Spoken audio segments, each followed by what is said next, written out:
Welcome back, everybody. It's Andrew here. We have huge updates. Chuck Schumer just said he's going to hold a vote next week that's going to have massive impacts on this next stimulus package, as well as whether or not stimulus checks for seniors are included in that package. So, we're going to discuss the details in this video, exactly what that vote is and how it's going to affect stimulus.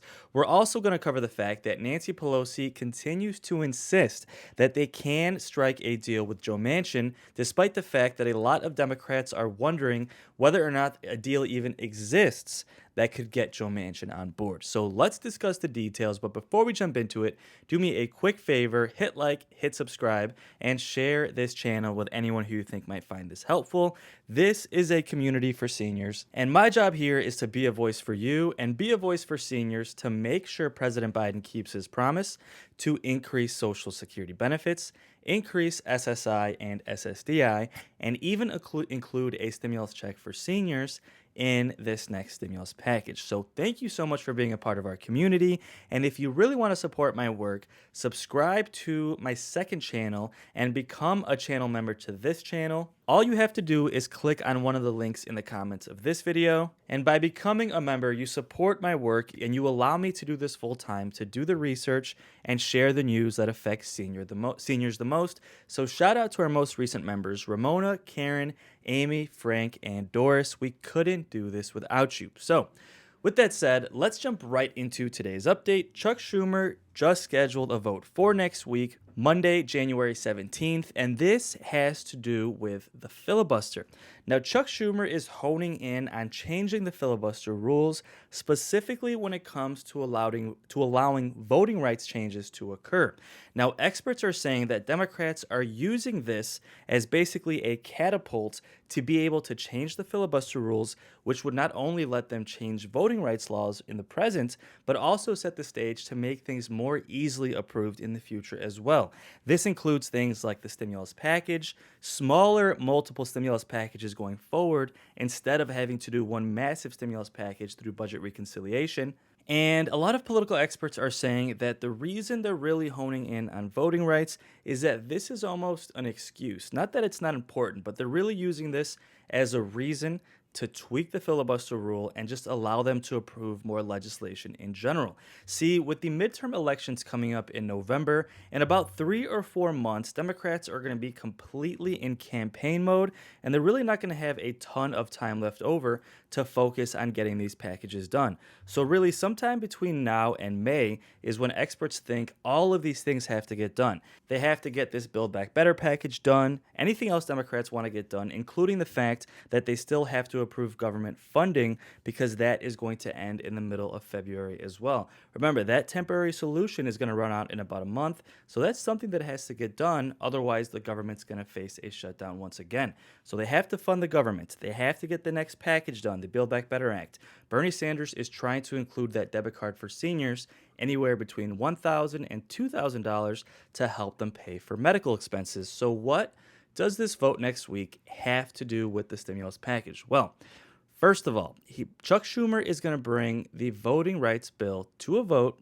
They expect that to fail, and then that's going to trigger a process that allows Chuck Schumer to propose changing the filibuster rules, which would allow them to get certain things done without 60 votes in the Senate. See, currently, really the only thing they can do with 50 votes is the budget reconciliation bill, which they can only do once to twice a year, and that is why they're trying to include everything in that package. They're trying to include the stimulus package, immigration reform, voting rights changes, all of that stuff they're trying to include in one package. Well, if they change the filibuster and tweak it, then they can get more things done, multiple smaller packages, without needing 60 votes to avoid the filibuster, allowing them to do multiple small packages throughout the year to get various things done, whether that be the stimulus package, the Build Back Better Act, things like reforming Social Security, voting rights reform, and immigration reform, just everything across the board. And again, this sense of urgency is building even stronger because Democrats know that in about 3 or 4 months,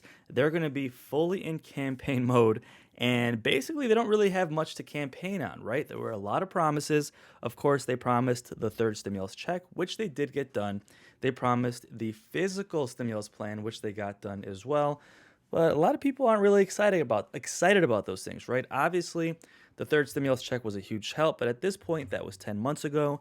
The physical stimulus plan is great, but as far as immediately putting money in people's pockets, it's not really getting the job done, obviously. So experts are saying that although that this vote to change the filibuster next week on January 17th will immediately affect the opportunity to get voting rights reform changed now, really what it's going to do is it's going to affect everything going forward. It's going to affect Democrats' chances of getting the stimulus package done because then instead of doing one massive package, which is difficult to get done, they can break it up into multiple smaller packages and they can go to Joe Manchin with a small package and say, hey, we're going to take out the tax credit for children. We're going to take this out and that, do multiple smaller piecemeal deals, which will make it easier to get multiple smaller packages approved, if that kind of makes sense. So in the scenario, next week, February 17th, potentially Democrats could change the filibuster rule. They're bringing that to a vote.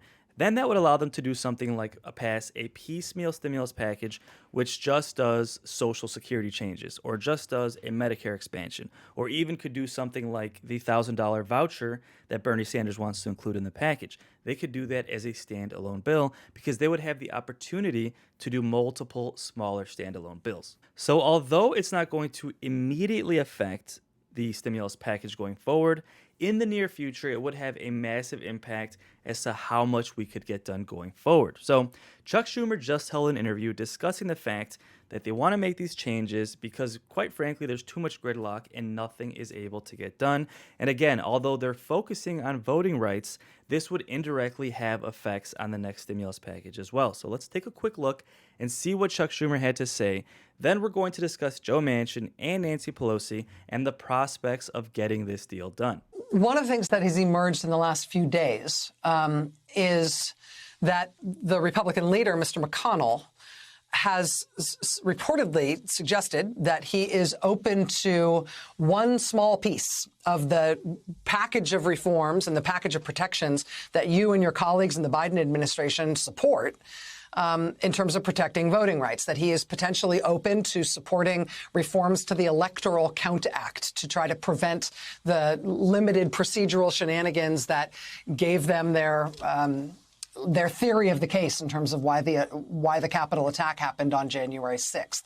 Just wanted to get your reaction to that apparent movement from Senator McConnell just on that one piece of those reforms and protections that you've been pushing for.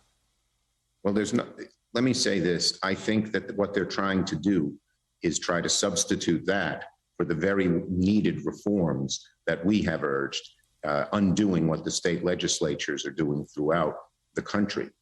On this now, you've said that by the Martin Luther King holiday, by a week from Monday, you want to vote on potentially changing the Senate rules or carving out some sort of exception from the way the Senate rules are right now in order to be able to pass the voting rights protections that you support. Tell me about the decision to put that specific timeline out there, to create that expectation about when this is going to happen. Tell me about your confidence that you're going to be able to get the vote that you want.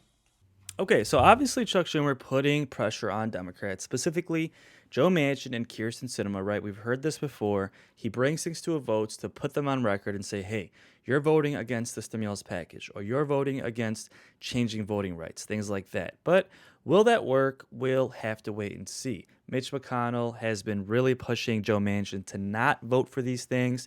So far, it's been working, but with all of these reports coming out, Nancy Pelosi has said multiple times that they do have a deal to get done with Joe Manchin.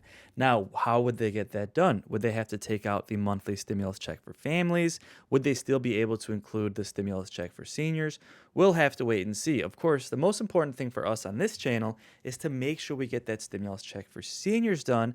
And like I said previously, this vote that Chuck Schumer is going to bring next week on January 17th, although it's not going to have a direct impact immediately on the stimulus package, it's going to have an indirect impact because it's going to set the stage to potentially do multiple smaller stimulus packages, which would allow them to get that package done, potentially get the stimulus check for seniors done separately. Things like that to kind of make Joe Manchin happy, do things in smaller, more piecemeal deals, see how inflation goes, things like that. So things continue to develop, guys.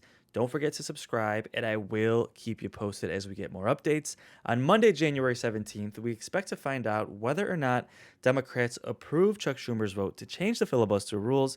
Quite frankly, we're not sure if it's actually going to happen, but if anything, it's one step in the right direction. So don't forget to subscribe, and I will keep you posted as things develop. Now, to end this video, we have an update from the White House. Press Secretary Jen Psaki talked on stimulus. She talked about the Build Back Better Act and the fact that they're still working to get this done. So if you'd like to stick around for this update, let's take a quick look, see what Jen Psaki had to say. Let me know your thoughts in the comments, and I'll see you on the next video. Americans' voices so they can take over elections. The president's been a little sharper towards Republicans. You have a response to that memo and Leader McConnell? It is pretty ironic. If making it more difficult to vote is not silencing the voices of people, words that Senator McConnell used, I don't know what is. One more, just on Build Back Better, because I have to ask about that at the press briefing. Look, I understand you guys can walk and chew gum at the same time, but in talking to Democrats in both chambers, some over here as well, there's just not a lot of sense that the conversations you guys have said are ongoing right now are going at a pretty significant clip or are substantive at this point. So where are you guys and what are the next steps here? Well, our conversations are continuing behind the scenes at a staff level. And I can assure you that, and assure the American people, that the president is going to continue to press to get Build Back Better done, to ensure that we are lowering costs for Americans across the country. Most importantly, to ensure we are lowering costs for Americans across the country on child care, on elder care, on health care, addressing the climate crisis. We know that we need 50 votes in order to get that legislation done, and we need to figure out what that looks like to get that legislation done. But those conversations are happening behind the scenes, and the president remains absolutely committed to lowering costs for the American people. Question: any response to a recent statement from Senator Sinema's office indicating she would not be in favor of changing the rules in dealing with these two pieces of legislation? Look, I think that everyone is going to have to take a hard look at where they want to be at this moment in history, as we're looking at efforts across the country to prevent people from being able to exercise their fundamental rights. Go ahead. Jen, in previewing the president's speech earlier today, you said that he will forcefully advocate for the voting rights. Last week's speech on January 6th, the president's speech then was viewed as pointed and forceful. In terms of the tone of tomorrow's speech, should we expect something along those lines? Well, I would say that the president will certainly be clear about what is at stake here and how important it is to protect people's fundamental rights across the country. He felt that speaking to this warranted a moment where he was going to give a full speech on it. That's exactly why he's going to Georgia, a place with enormous history on civil rights issue, unfortunately enormous recent history on efforts to suppress the vote. So that is why he's going there.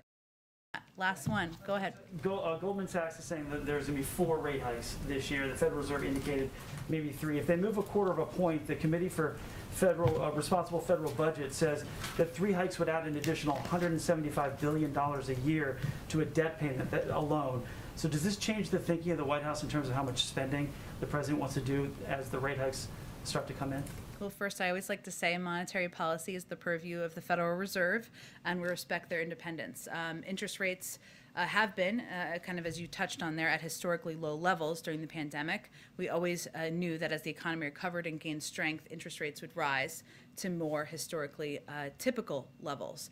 The president is committed, as you talk about spending, to fiscal responsibility and ensuring that our long-term investments are fully paid for. That's why he has proposed a range of ways to pay for his Build Back Better agenda, and why it's fully paid for, and would still lower the cost for Americans on prescription drugs, child care, and many other issues. But he is somebody who is mindful about being fiscally responsible and is focused on that as he looks to his agenda moving forward.